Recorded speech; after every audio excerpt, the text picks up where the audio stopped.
បាទជំរាបសួរបាទនេះថ្ងៃនេះមកខាងព្រំដែនវៀតណាមនេះគឺជាទស្សនវិជ្ជាខាងព្រំដែនខ្មែរយើងបាទសមត្ថកិច្ចនៅព្រំដែនបាទច្រកខាងខ្មែរសកម្មភាពផ្សេងនៅព្រំដែនបាទនេះចូលដល់ព្រំដែនខាងវៀតណាមហើយខាងព្រំដែនវៀតណាមផ្លូវវាធំបាទធំជាងខាងយើង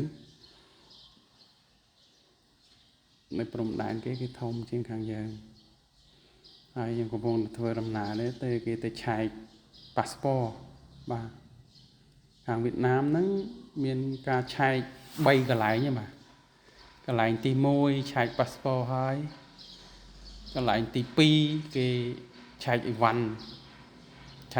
ហើយឆែកប៉ាសពតមកតង់ទៀតដល់ពេលហ្នឹងនេះបាទនេះគឺកន្លែងដែលគេឆែកអីវ៉ាន់និងឆែកប៉ាសពតលើកទី2បាទហើយឆែកលើកស្ពតលើកទី2ហើយមានលើកទី3ទៀតបាទ3ចំកន្លែងខាងវៀតណាមឥឡូវដល់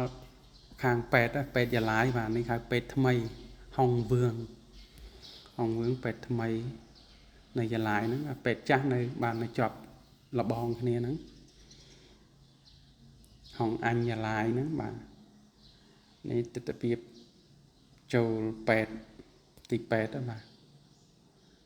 ពេទ្យគេពេទ្យឯកជនប៉ុន្តែពេទ្យគេធំខេត្តគេcònពេទ្យឯកជនគេធំ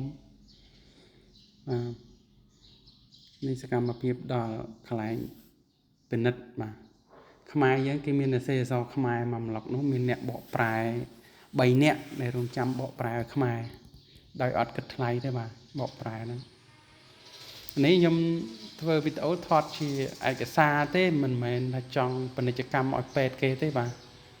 ប៉ុន្តែកាលនោះនៅខាងនោះខ្ញុំនេះផ្លាកនេះគឺផ្លាកគេដាក់ខ្មែរហ្មងសេអសខ្មែរបាទអរគុណបាទអរគុណ